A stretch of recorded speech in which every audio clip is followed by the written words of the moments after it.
प्रेम सहित गादी धरो पधारे पवन कुमार सियावर रामचंद्र की जय। पवन सुत हनुमान की जय। उमापति महादेव की जय। बोलो रे भाई सब संतन की जय।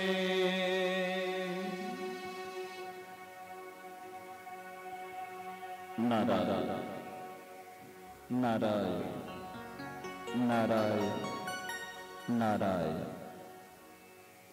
परम मंगलमय परात्पर अखिलेश्वर अकारण करुणावर्णालय भक्तवंच कल्पतरु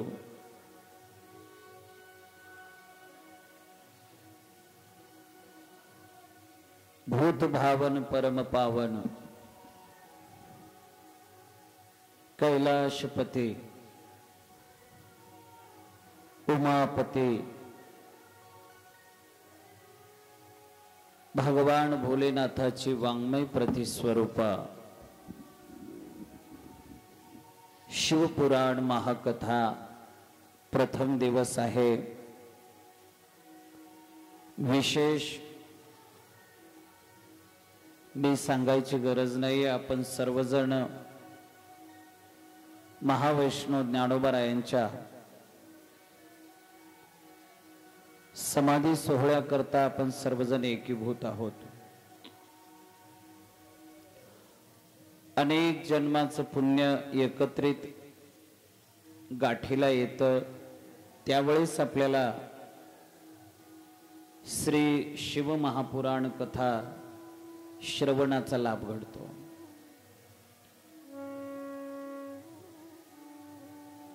आणि आपण सर्वजण या ठिकाणी उपस्थित आहोत, हे परम भाग्याचं लक्षण आहे। पूजनीय श्री चंद्रेश्वर बाबा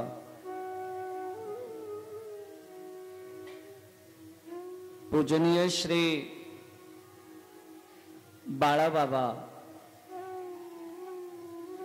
यांच्या असीम कृपेने चालत असणारा हा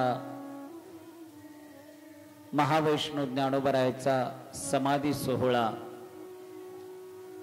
आणि या समाधी सोहळ्यातील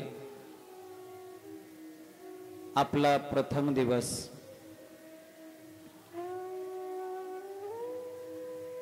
देनीवाडीवरनं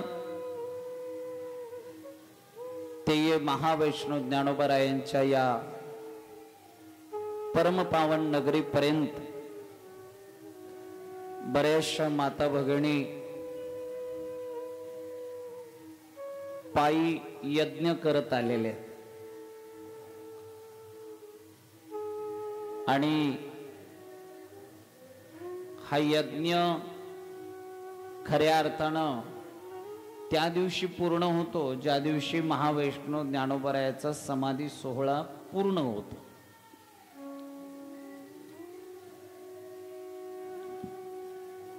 यज्ञ म्हणलं का अनंत अडचणी येतात। यज्ञाच्या वेळी ह्या अनंत अडचणी आपल्याला पुढे येऊन उभ्या राहून आपली परीक्षा घेतात, पण त्यातून मार्ग काढून मायबापा आपल्याला सामोरं जायचंय।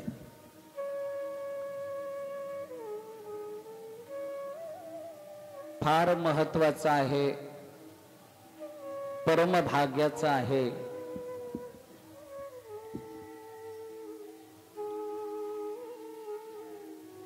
अशा पर्व काळावरती आपल्याला शिव महापुराण कथा श्रवणाचा लाभ घडतोय। आणि आज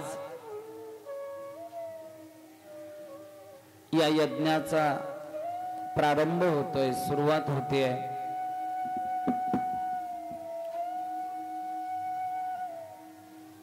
सर्वांनी या गोष्टीचं स्मरण केलं पाहिजे.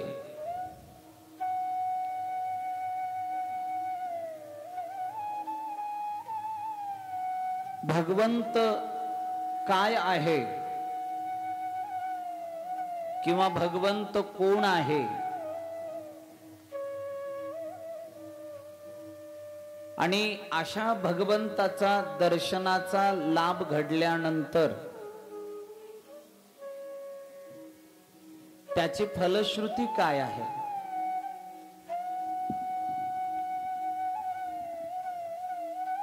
खर तर ग्रंथ पोथी हे आपण दिलेले नाव आहे. ज्यानं ईश्वराची अनुभूती होते, ज्यानं भगवंताचं दर्शन घडतं, ज्याने साक्षात भगवंताचं स्वरूप, कार्य आणि त्याच्या कृपेचं वर्णन गायलेलं आहे, तो ग्रंथ कसा असेल. शिवपुराण म्हणजे ग्रंथ नाही, पोथी नाही, पुराण नाही, तर साक्षात भगवान भोलेनाथाचं वाङ्मय प्रतिस्वरूप आहे. हा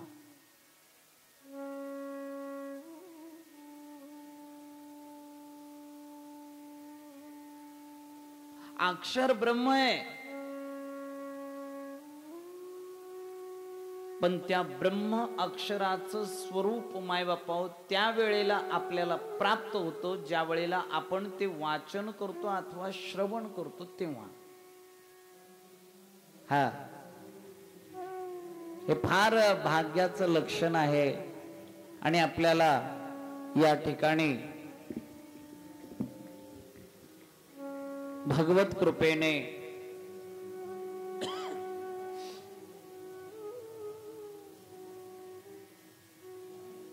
शिव महापुराण ग्रंथाच्या श्रवणाचा लाभ घडलाय.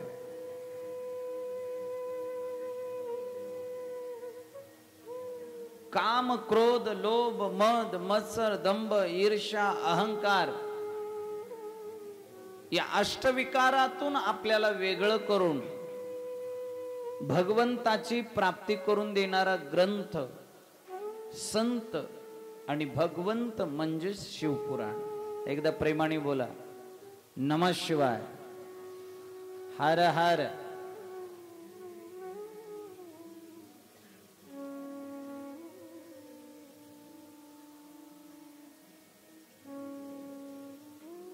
ही भगवान भोलेनाथाची असीम कृपा आहे की आपल्याला तो सहज प्राप्त होतो.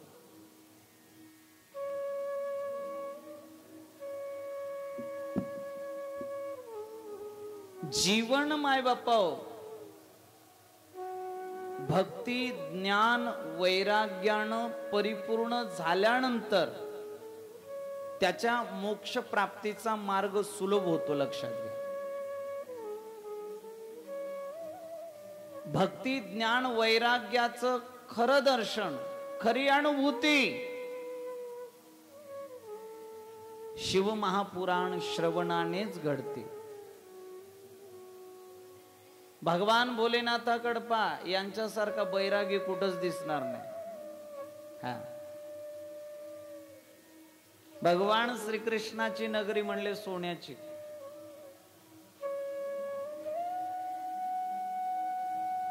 स्वर्गामध्ये गेलात इंद्राकडे तर तुम्हाला त्या ठिकाणी भोग भोगण्याच्या अनेक साधनांचं दर्शन होईल. आपल्याला कुठल्याही देवतेकडे पहा, ऐश्वर्य दिसून येईल, पण जेव्हा भगवान भोलेनाथाकडे पाल तेव्हा तुम्हाला फक्त वैराग्याचं दर्शन होईल. हे विशेषता आहे भगवान भोलेनाथाची.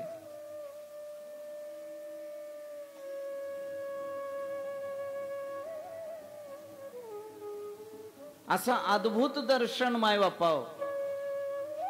बर, भक्तीमध्ये कमी नाही.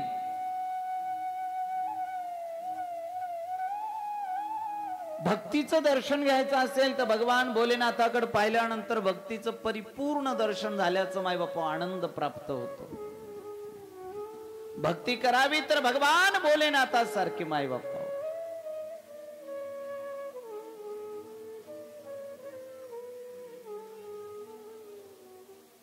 आणि सर्वांनी ही गोष्ट ध्यानात घ्या. ज्याला असं वाटतंय की आपण एखाद्या विषयामध्ये परिपूर्ण व्हावं, ज्ञानार्जन आपल्याला सहज घडावं, आपल्याकडनं आपल्याला ज्ञानाचा बोध व्हावा असं तुम्हाला वाटत असेल तर भगवान भोलेनाथाच्याच दर्शनाची उपासना सांगितली. भोले बाबा जेवढे लवकर कृपा करतात, तुमच्या घरात एखादं मंद बुद्धीचं लेकरू असेल तर त्याला भगवान भोलेनाथाचं दर्शन घडवून आणा. 16 सोमवारचं व्रत माय बापाव त्याच्याकडनं घडू द्या, त्याच्या बुद्धीची चालना वाढते. लक्षात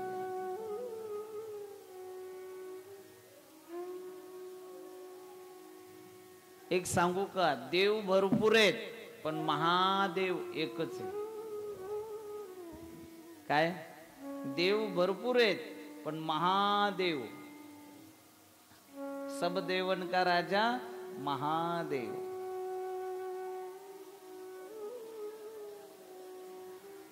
देव का म्हणलं जातं? देतो म्हणून देव नाही का? शिव महापुराण कथा सुद्धा आपल्याला ज्ञान भक्ती वैराग्याचं खरं दर्शन घडवून आणते. सर्वप्रथम भगवान भोलेनाथांनी मायबापाव नंदीश्वराला ही कथा सांगितली. तदनंतर नंदीश्वरानं सनकादिकांना ही कथा सांगितली. सनकादिकांनी वेदव्यासजींना ही कथा सांगितली आणि वेदव्यासजींनी श्री सूतजींना ही कथा सांगितलेली आहे. एकदा प्रेमाने बोला हर हर. जेवण झाल्यामुळं का कमी झाल्यामुळे? झालं नाही? अरे देवा.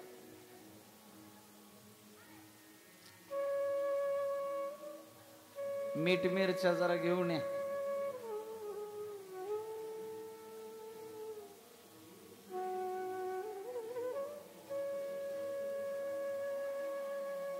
कथा ऐकणारा आणि कथा सांगणारा याच्यात अंतर नकोय बर का. हा असा पाहिजे संबंध. एकदा प्रेमाने बोला नमः पार्वते पते हर हर महादेव. माईबाप ज्या वेळेला भगवान भोलेनाथापासून हा सूतजी पर्यंत ग्रंथ आला, या ग्रंथाचे खरे 1,00,000 श्लोक होते. 1,00,000 व्यासांनी. आता काही लोक आहे ना, मोबाईलवरचा एखादा मोठा मेसेज दिसला ते लगेच रिमूव्ह करून टाकतात. नको, एवढा वेळ कुठे आहे कोणाकडे.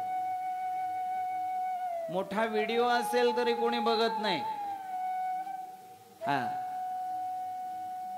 कदाचित व्यासांना असं वाटलं असेल 1,00,000 श्लोकाचा हा शिवमहापुराण ग्रंथ कोण स्वीकारल, म्हणून 1,00,000 श्लोकाचा शिवमहापुराण ग्रंथ मायबापाव 24,000 श्लोकावरती आला.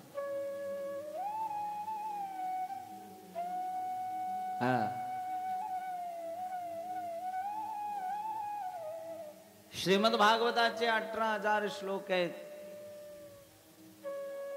देवी भागवताचे सुद्धा तेवढेच.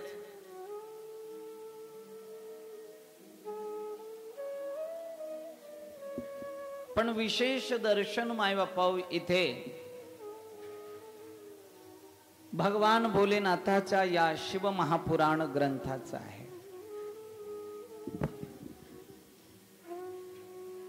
यामध्ये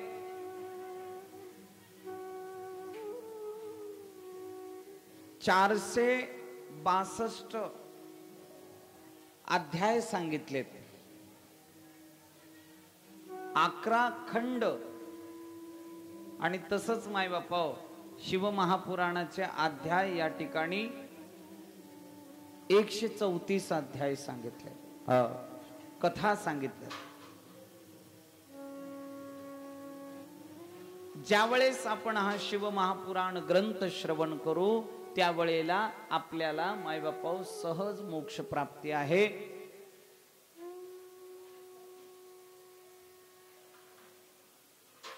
आणि मी नेहमी म्हणत असतो, अहो एखाद्या गोड अशा पाखराला जर पाहिलं ना, कोणत्या कीटकरूपी जीवाला पाहिलं ना, माणूस कौतुक करतो, जरा त्याच्यामध्ये रमून जात.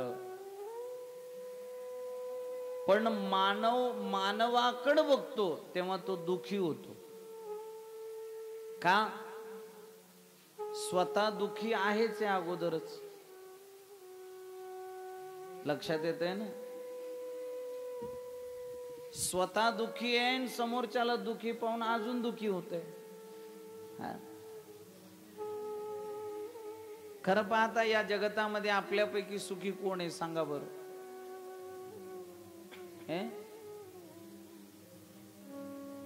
आता मी सांगितल्यानंतर तेवढ्या क्षणापुरता हसता तुम्ही.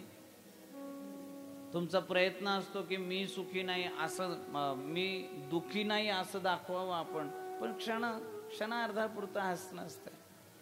नाही तर काय काय लोकांचे चेहरेच पाहू वाटत नाही,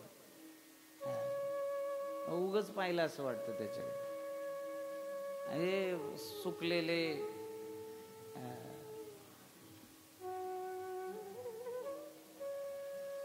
माईबाप खऱ्या अर्थानं सुख, समाधान, आनंद प्राप्त करून घ्यायचा असेल तर हा शिवमहापुराण ग्रंथ श्रवण केलं पाहिजे. पूर्वी 12 संहिता या शिवमहापुराणाच्या, पण नंतर मायबापाओ या 7 संहिता करण्यात आल्या. विघ्नेश्वर संहिता असेल, रुद्र संहिता असेल, शतरुद्र संहिता असेल, कोटी रुद्र संहिता असेल, उमा रुद्र संहिता असेल, कैलास संहिता असेल, वायुव्य संहिता असेल. प्रत्येक संहितेचे वेगवेगळे खंड आहेत. या ग्रंथाचं दर्शन घेत असताना जो कोणी या ग्रंथाचं पारायण अथवा श्रवण करेल त्याला भगवान भोलेनाथ निश्चित दर्शनाने भेट देणार. हे माझ्या डोक्याचं सांगत नाही, व्यासांच्या त्या विशाल बुद्धीचं सांगतोय.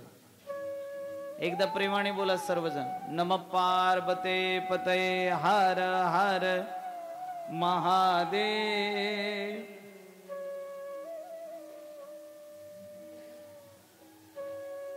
सर्व पापाची होळी, सर्व पापाचा नाश करण्याचं सामर्थ्य मायबापाव या धर्मग्रंथामध्ये आहे. काम, क्रोध, लोभ, मद, मत्सर, दंभ, ईर्ष्या, अहंकार याच्यावर विजय निश्चितच भेटेल. पण लक्ष द्या, धर्म, अर्थ, काम, मोक्ष मायबापाव हे सहज प्राप्त करून देणारा ग्रंथ आहे. शिवमहापुराण कथा श्रवण केल्यानंतर भगवान दर्शन देतात, यात विशेष काहीच नाही.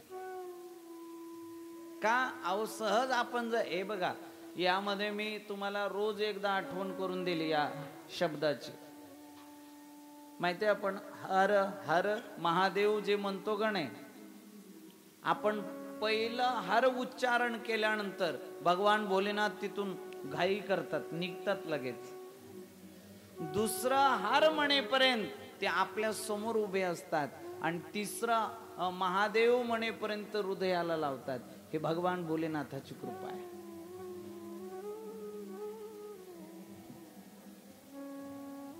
शीघ्र तोषयती अशुतोषः आशुतोष सुद्धा म्हणतात भगवान भोलेनाथाला. एकदा प्रेमानं बोला, हार हार. हा मायबाप,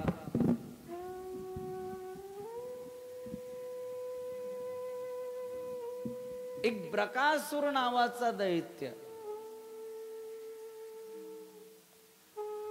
त्यांनी उपासना केली आणि एवढी विचित्र उपासना केली.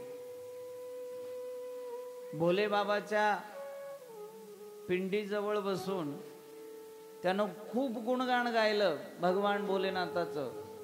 शिवपंचाक्षरी गायला, षडाक्षरी गायला. भोले बाबा काय प्रसन्न होईनात म्हणून त्यांनी आपल्या देहाचा एक एक मांसाचा तुकडा काढून तो पिंडीवर व्हायला लागला. ब्रकासुर. भगवान भोलेनाथ म्हणले, अजीब आहे, कसली याची भक्ती. शेवटी त्यांनी ते आपलं वक्ष फाडून मायबापा हृदयाला हात घातला. आता हृदयच ठेवणार. तेवढ्यात भगवान भोलेनाथ म्हणले, ए बाळा थांब, काय चाललंय तुझं, काय पाहिजे तुला. काय नाही देवा, बस दर्शनाची इच्छा, बाकी काय. पण भोले बाबा म्हणले, नाही काहीतरी वरदान माग. तो म्हणला, आता इच्छाच आहे तुमची तर द्या. काय, ज्याच्या डोक्यावर हात ठेवल तो भस्म झाला पाहिजे. देव किती लवकर प्रगटतात आणि किती लवकर कृपा करतात याच्या करता मी सांगतोय. खरी ही कथा पुढे. मायबाप हात ठेवणार आणि तो भस्म झाला पाहिजे असं वरदान भगवान भोलेनाथाने दिलं. भगवान भोलेनाथाने असं वरदान द्यायला आणि तिकडून जगत जननी जगदंबा परंबा माता मातेश्वरी मा पार्वती यायला एकच वेळ झाली.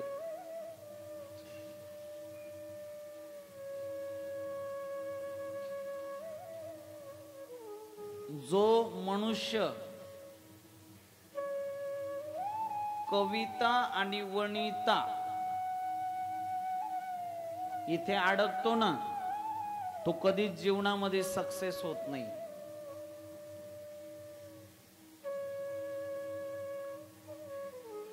खर तर शब्द स्पर्श रूप रस गंध हे आपल्याला कुठेतरी नेऊन मायबापा विचित्र ठिकाणी अर्पण करतात.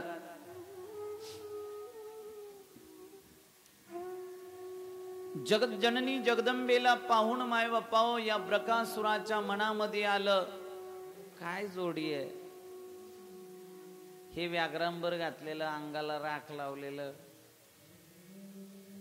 है, आणि ही एवढी सुकुमार, एवढी गोड. ही याला शोभत नाही, ही मला शोभते. याच्या मनात आलं ब्रकासुराच्या. भगवान भोलेनाथाला म्हणले, तुम्ही दिलेला वरदान मला बघायचंय, किती प्रभाव आहे त्याचा. भगवान भोलेनाथाच्याच डोक्यावर हात ठेवायला निघाला बिचारा. भगवान भोलेनाथ तिथून पळाले. भोले बाबा पुढे पळतायत, ब्रकासुर मागे. शिवमहापुराणात जे आलं ते सांगतं. जगदंबा परंबा माता मातेश्वरी पार्वती मैया त्याला आडवी आली. म्हणले, ए बाबा थांब, कुठं पळतोय, तुला माहिती नाही का माझा नवरा भोळा आहे, काही बोलत असतो, मनाला आलेलं सांगतो. त्यांनी दिलेलं वरदान हे खरं असू शकतं मला नाही वाटत. माणसं आहे ना, विश्वास भोळ्यावर कधीच ठेवत नाही. स्वतः विश्वास स्वरूप तो आहे पण त्याच्यावर विश्वास ठेवत नाही. बोल राधे राधे. काय घेऊन बसलाय तुम्ही त्यांचं? हे वरदान वगैरे मला नाही वाटत खरं असेल, पण जाऊ द्या, काही असू द्या. पण माझा नवरा आहे ना, मला फार आवडतो, पार्वती मैया. ते म्हणे का आवडतो? नाही जाऊ, बाकीचं जाऊ द्या, पण एक गुण त्याच्यामध्ये फार चांगला आहे. म्हणले कोणता गुण? म्हणजे हा कंपॅरिझन करतोय भगवंताशी. आपली माय बाप्पा बघा ना, तुलना करतोय. म्हणलं कोणती गोष्ट? म्हणजे भगवान माझे भोले बाबा फार गोड नृत्य करतात. हा,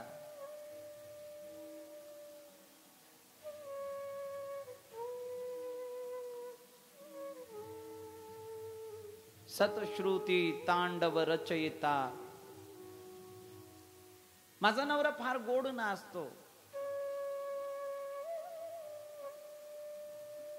ब्रकासूर म्हणला त्यात काय, मला पण येतं नृत्य, मी पण सुंदर नृत्य करतो.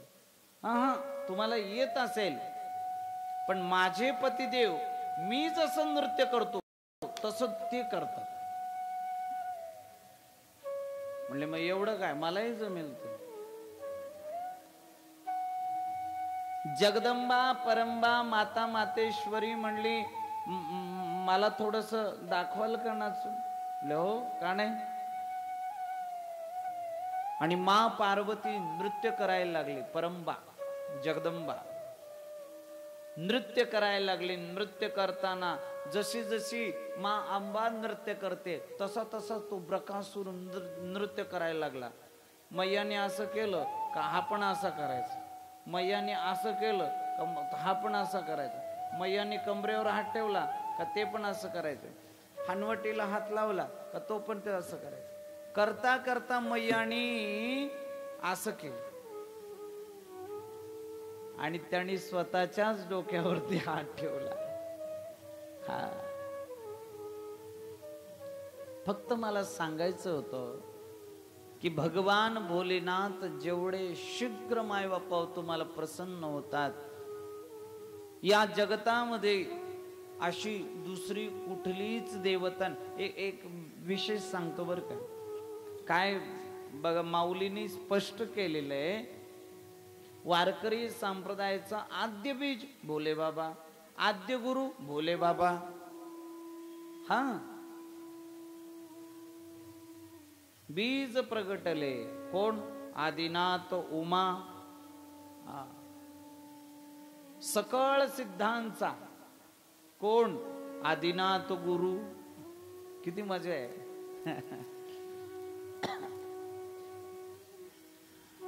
वारकरी संप्रदाय आणि वारकरी संप्रदायाचं प्रत्येक ठिकाण तुम्ही बघा.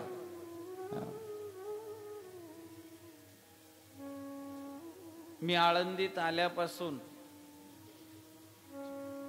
फार पूर्वी गेलो होतो, आठवत नव्हतं म्हणून परवा परत गेलो. घोरवाडेश्वर डोंगरावरती, घोरवाडेश्वर, जिथे तुकोबाराया जाऊन भजन करायचे. तुकोबारायांना विचारलं, भंडारा भामचंद्र हे आम्हाला लक्षात आलं, तुम्ही का जाता? एवढ्याला आम्ही इकडं घोरवाडेश्वरला यायचं कारण?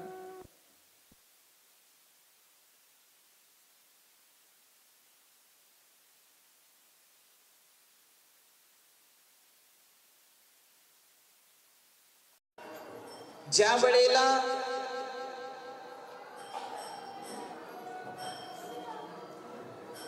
हॅलो हॅलो हॅलो हॅलो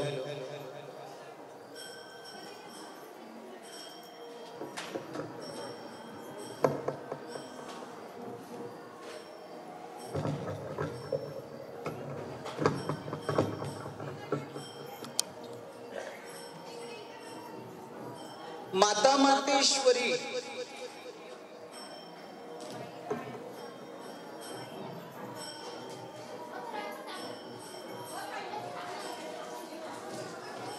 भगवान भोलेनाथाचे जे जे ठिकाण आहे ते वारकरी संप्रदायासाठी फार विशेष मानले.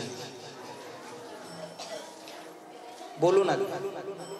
तुम्ही प्रवचनाला बसलायत याचं स्मरण असू द्या. कधी कधी माता भगिनी विसरतात.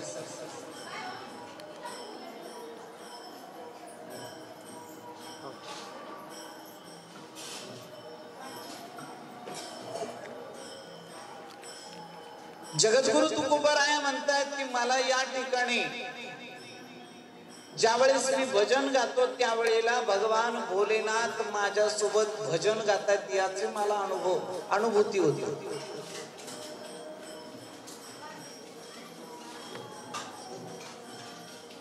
तुम्ही पैठण जा, त्र्यंबक जा, मेहुण जा, कुठे जा, तिथलं आद्य दैवत कोण असेल तर भगवान भोलेनाथ. मगाशी आदरणीय दाजी सांगत होते तुम्हाला,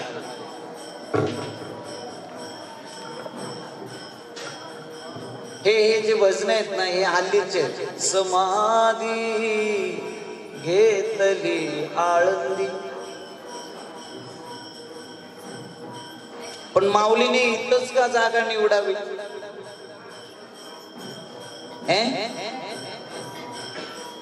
84 सिद्धांचा सिद्ध भेट मिळ माहितीये. ज्ञानोबराय मुकुट आहेत, पण इथलं खरं दैवत माय बापू शिवपीठ हे जुनाट. ज्ञानोबरायांचं काय असेल तर म्हणले ज्ञानाबाई तेथे.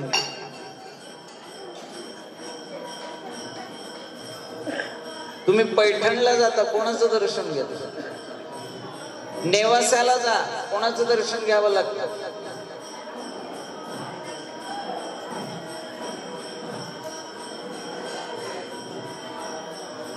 वारकरी संप्रदायाचा एक नियम आहे बरं का, जो पंढरपूरचं दर्शन करतो त्यानं मोठ्या महादेवाचं दर्शन घ्यावंच लागतं.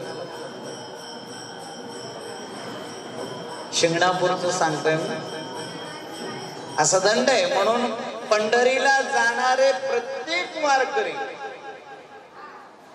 वारीच्या रस्त्यानं जाणारे प्रत्येक वारकरी माय बापा भगवान बोले शिखर शिंगणापूरला जाऊन आल्याशिवाय लक्षात.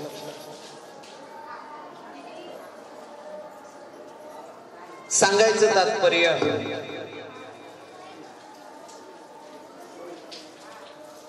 या ठिकाणी श्री सूतजींना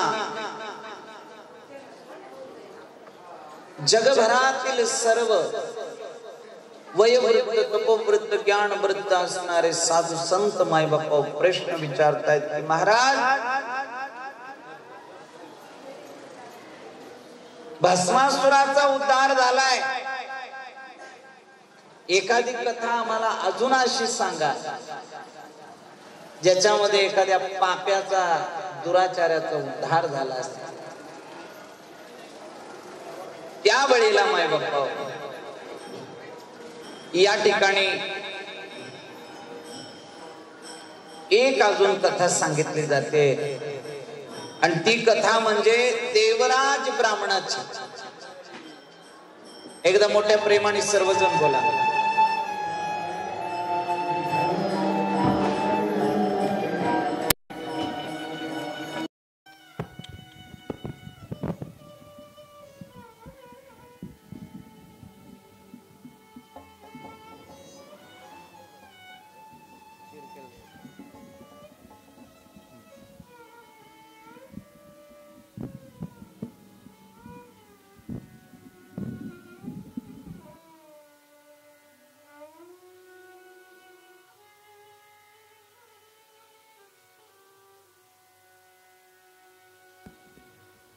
एक प्रतिष्ठानपूर नावाचं क्षेत्र आहे. भौगोलिकदृष्ट्या आजची जी प्रयाग भूमी आहे याच्या जवळच एक झुशी नावाचं आत्ताचं गाव, त्याला पूर्वीच्या काळामध्ये प्रविष्टानपूर असं नाव होतं मायबाप. आणि त्या प्रविष्ठानपुरामध्ये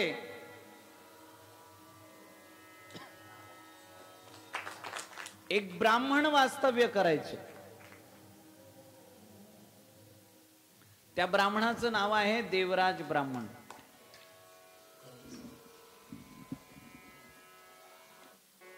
ज्या वेळेला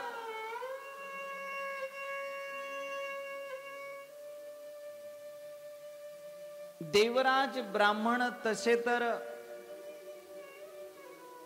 धर्मनिष्ठ होते, पण काय होतं काही वेळेला चांगली चांगली लेकरं मायबापाव ज्या एखाद्या दुर्जनाच्या संगतीत येतात त्यावेळेला मायबापाव त्यांना बिघडायला वेळ लागत नाही बरं का. लेकरांचं जाऊ द्या, एखादी कान भरवणारी बाई जर घरात आली ना, समजायचं संध्याकाळी त्या घरामध्ये गोड भजन होणार आहे नवरा बायकोचं. गोड भजन कळतं का? हा, केलेलंच आहे तुम्ही, तुम्हाला कसं नाही माहित.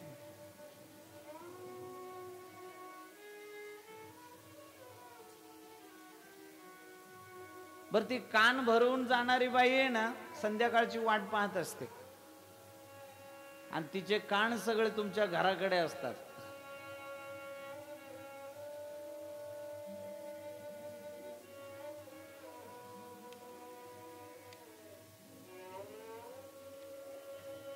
सगळ्यांवर याचा परिणाम होतो मायबापाव, लक्षात घ्या. देवराज ब्राह्मण तसे त्रिकाल दर्शी होते, त्रिकाल संध्या करणारे होते, भूत वर्तमान आणि भविष्य मायबापाव जाणणारे होते, अभ्यासक होते. पण दुष्टाच्या संगतीत येऊन तेही बिघडून गेले मायबापाव. ज्या वेळेला ते बिघडले त्यावेळेला मायबापाव हे बघा,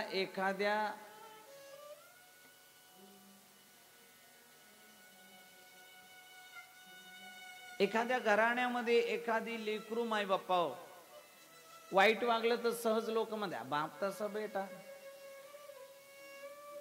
कुळामध्ये कोणतरी तसं वागणार असतं म्हणून तो वागतोय असं म्हणतात. पण चांगल्या कुळामध्ये एखादा जर वाईट लेकरू वागायला लागलं तर मायबापा त्या कुळाला बट्टा लागतो, लक्षात घ्या.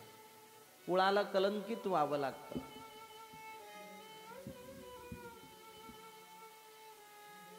आणि देवराज ब्राह्मण मायबापा ब्राह्मण कुळामध्ये जन्माला येऊन, अंगिरस गोत्रे ब्राह्मण कुळात जन्माला येऊन अधर्मी वृत्ती झाली. नको ते खायला लागले, नको त्याचं पान करायला लागले. मदिरा पान मांस भक्षण ब्राह्मण कुळामध्ये जन्माला येऊन वेश्यागमन आदी करायला लागले. आणि एक सांगतो, विशिष्ट वय होईपर्यंतच हे सगळं करता येतं. दुष्ट वृत्ती असो नाहीतर काही असो, माणसाचं एक विशिष्ट वय असतं. त्या वयातच तो आहे ना त्याच्या देहाच्या एका गुर्मीमध्ये तो करत असतो. पण जेव्हा एक विशिष्ट वय त्याला प्राप्त होतं त्यावेळेस मायबापाओ पाय चालत नाहीत, मुख बोलत नाही, कानानं श्रवण करता येत नाही, डोळ्यानं दिसत नाही. त्यावेळेला कुठं गेली गुरुमी? त्यावेळेला स्वस्थ बसून राहावं लागतं मायबापा. आणि लोक जे बोलतील आपल्याला ते ऐकावं लागतं. लोक जसे वागतील ते गप्प पाहावं लागतं. लोक जसे बघा ना काय व्यवहार असतो. एक काळ असा असतो की घरात जर माणूस आला तर सुना चटाचट पळत मायबापा स्वयंपाक करा. बायको उठते की पदर सावरून लगे चहा ठेव ग बाई आलं.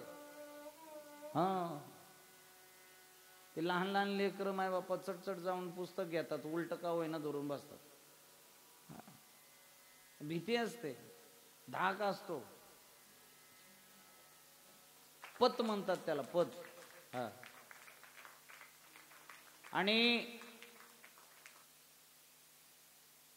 आणि एक वय असं येतं, म्हातारं बाहेरून आलं, पहिली बायको असं घाण तोंड करते माय बापा. आमच्या इकडं मराठवाड्यात वांगाळ तोंड म्हणतात त्याला. खूप वांगाळ तोंड करते. तिकडेच कस खपत नसेल, इकडे कशाला मरायला आला असेल, इथं थुकता इथं. तिचे शब्द त्याला गप ऐकावं लागतं. आणि एक काळ असा होता की बाई चटकीन पदरावरून मध्ये पळायची, चहाचं पातेलं ठेवायची. आणि आता तीच बाई माय बापा एवढं काहीच करता येत नाही.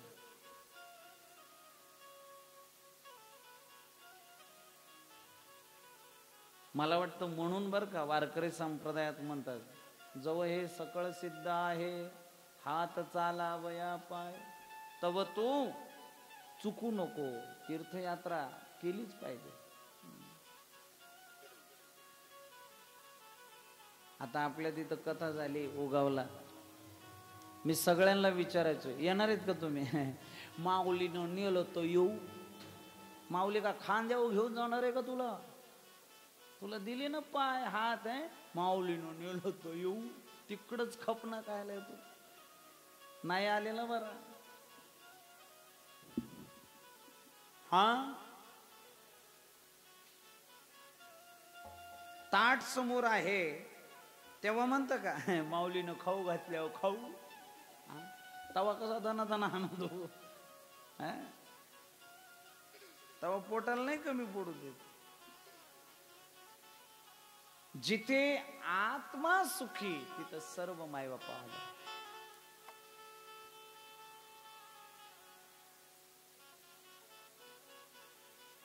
मस्ती केली मायबापा देवराज ब्राह्मणानं. होत शरीर, केली गुरमी मस्ती. राम नाम तो भजले प्यारे, क्यों मगरूरी करता, कच्ची मिट्टी का बंगला तेरा, पाव पलक में गिरता.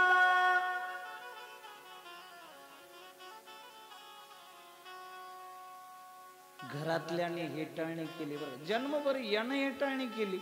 कधी पत्नीला गोड बोलला नाही, लेकराला गोड बोलला नाही, माय बापाला सतत आलं का लाता घाल मार, काय करायचं. एक वय आलं त्याच्या सर्व परतफेड करावी लागली. घरातल्या लोकांनी थू थू केलं, हेटाळणी केली, त्याची घराबाहेर काढलं. एकदा प्रेमाने बोला, नम पार्वते पतये हार हार. जैसी करणी. हा, काय लवकर बोललात तुम्ही. पुढचं घरातल्याने हाकलून दिलं, दिसायला कमी झालं, अनेक प्रकारच्या रोगांनी गाभा घातला. आणि मायबाप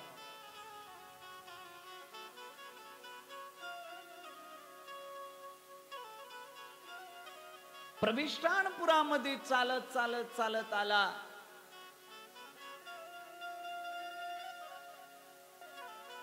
थोडं अंग गरम झालं, ज्वार मायबापा म्हणजे आजारी झाला, ताप आला अंगाला. कुठेतरी आधार घेऊन बसावं तर भगवान भोलेनाथाचं मंदिर दिसलं. आणि भगवान भोलेनाथाच्या मंदिराच्या पायरीपाशी येऊन बसला मायबापा.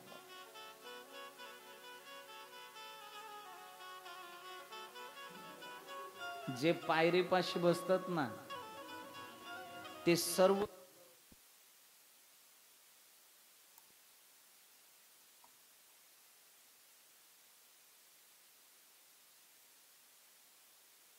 हॅलो.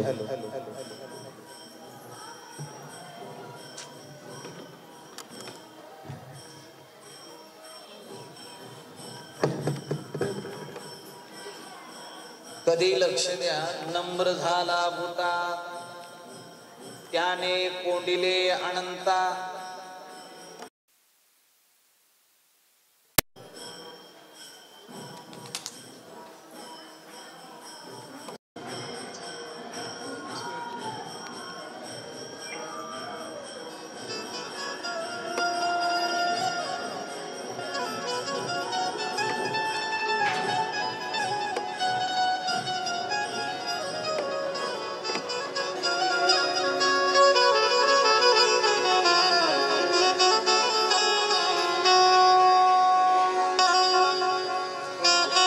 पाशी बसल्यानंतर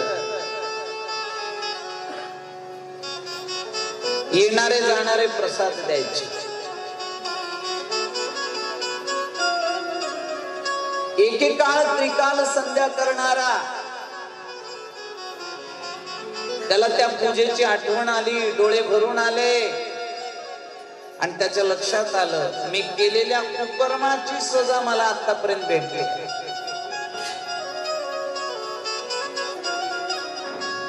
आता तरी पुढे हाची उपदेश नका करुणाश आयुष्याचा नका करुणा. वेळीच कळालं त्याला, चूक झाली माझ्याकडनं.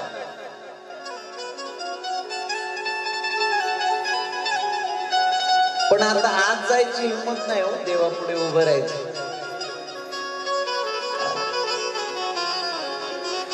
कसं जाऊ देवापुढे? लाज वाटते ना माय बाप्पा. काही लोक आहे ना, देवाच्या समोर उभं राहण्याची हिंमत करत नाही. का? केले तेवढे पाप.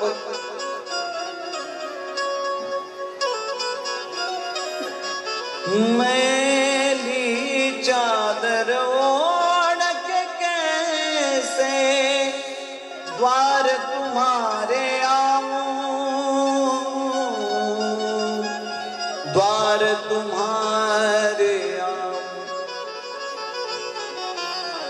हे पावन परमेश्वर मेरे,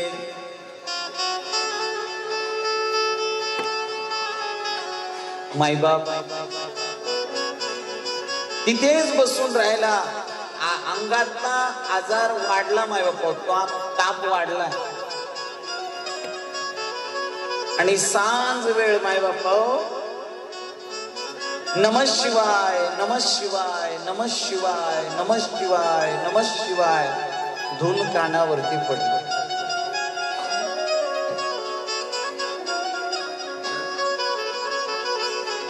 आणि भगवान भोलेनाथाचं भजन ऐकत ऐकत माय बापा या देहातला प्राण वेगळा झाला त्याचा.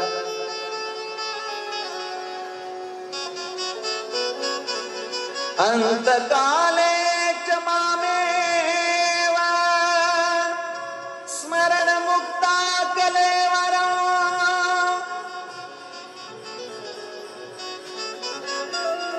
राम राम म्हणता जावो माझा प्राण, एवढे कृपादान दे देवा, शिवनाम गाता जावो माझा प्राण, एवढे कृपादान दे देवा.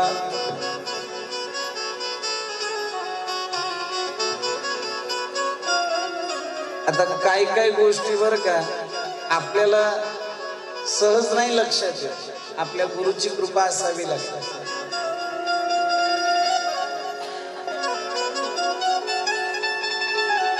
माऊली सहज म्हणतायत, पण किती दूरचा शेवटचा विचार माऊलीने केला. असोनी संसारी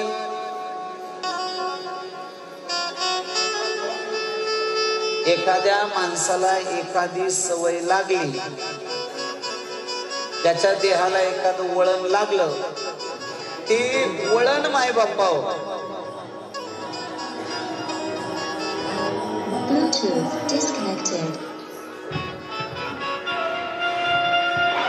ते वळण सहज जात नाही.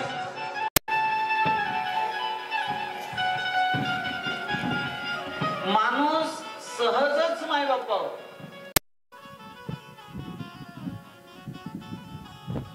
मी तुम्हाला पूर्वीही सांगितलं बऱ्याच वेळा, आठवडी बाजार दोघी मैत्रिणी, एक मासे विकणारी आणि एक फुलं विकणारी,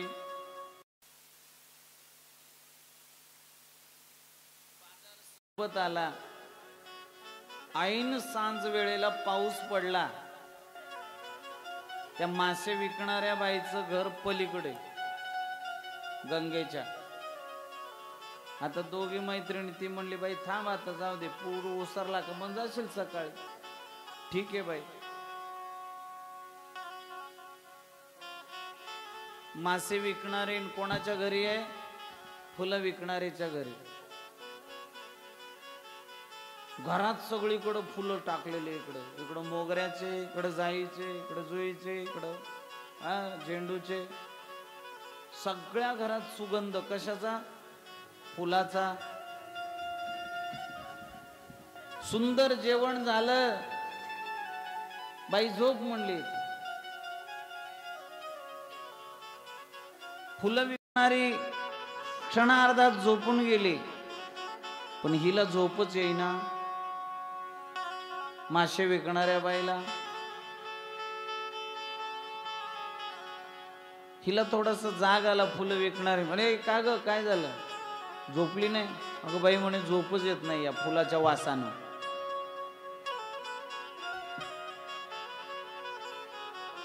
तिला कशाचा सुगंध घेऊन?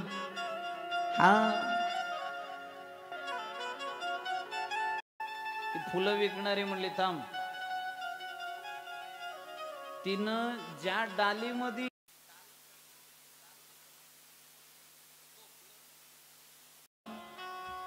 डालीमध्ये मासे आणले होते विकायला, तिनं आणून ते डाल त्याच्या तोंडावर ठेवले. तेव्हा झोप लागली तिला.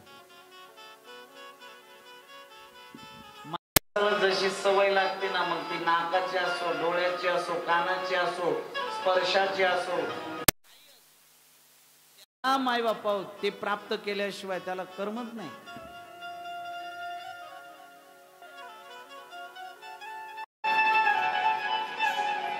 माऊली किती लांबचा विचार करतायत. माऊली म्हणतायत अरे तुमच्या जिभेला जर भगवत नामाचा वेग जर सापडला आणि त्या कर्मामध्ये जर जिव्हा तुमची स्वतःला जर तिनं अर्पण केलं एखाद्या इंद्रियानं, तर निश्चितपणे मरताना तुम्हाला विशेष देवाच्या नामाची आठवण करायची गरज नाही.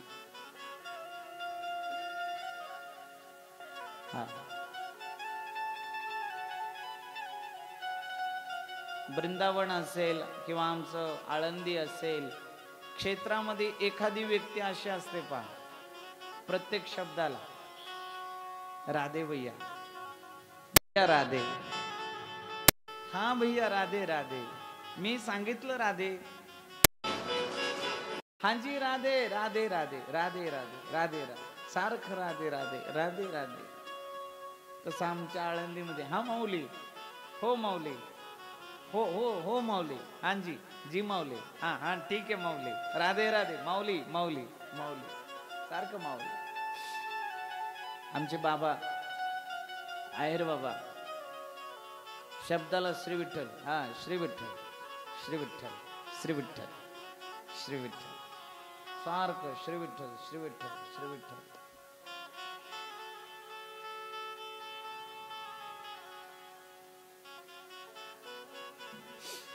काय काय माणसं प्रत्येक शब्दाला शिवी, चायला सहजच.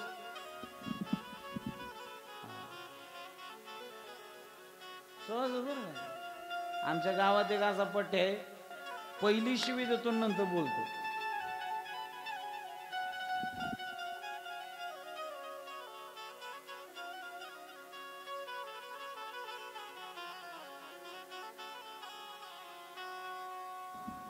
हॅलो. जो भगवत नाम सतत आपल्या मुखामध्ये धारण करेल, अंतवेळी त्याच्या मुखामध्ये भगवत नामच येणार आहे. आणि जो शिव्या देत राहील त्याला शिवीच येणार आहे. काय भजन ऐकत, कथा ऐकत माय बापा प्राण गेले. प्रतिष्ठानपुरामध्ये यमदूत आले. यमदूत देवराज ब्राह्मणाला साखळ दंडानं घेऊन बांधून जायला लागले आणि कैलाश धामातून शिवदूत आले, शिवगण आले. बोले ओ थांबा, कुठं घेऊन चालायत? म्हणले फार पापिया, नको ते खाल्लं, नको ते पिला, नको त्याला त्रास दिला, ना बायकोला ना लेकरांना ना गणगोताला कधी चांगलं बोलला. भयंकर असे वज्रलेपम भविष्यात पाप केले. ह्याला कसं नेताय तुम्ही? नाही नाही, पण मरताना शिवपुराण कथा ऐकत नम शिवाय म्हणत मेला, म्हणून त्याला कैलाश धामाला मायबापावर प्राप्ती झाली.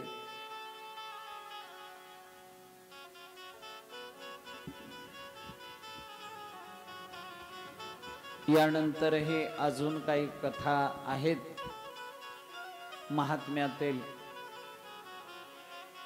ते आपण उद्या ठीक दुपारी 2 वाजता चालू करणार आहोत. माझं घड्याळाकडे लक्ष गेलं म्हणून मी थांबतोय आता इथे. देवराज ब्राह्मणाला शिवमहापुराण सहज बर का, चुकून आला बिचारा, तिथं बसला जसे तुम्ही. हा आले वारीला म्हणून ऐकायचं, पण आजचं ठीक आहे, उद्यापासून तळमळ ठेवा श्रवण करायची सहज. श्रद्धावान लभते ज्ञानम ज्ञानिनाम आत्मदर्शन. श्रद्धा भक्ती भाव ठेवून श्रवण करावं. बिंदुग्ध नावाचा ब्राह्मण आणि चंचुला त्याची पत्नी, ती कथा आपण उद्याच्या प्रारंभी कथेमध्ये आपण घेणार आहोत. आता आपण या ठिकाणी थांबूया. आरती होईल आज संध्याकाळी. कीर्तन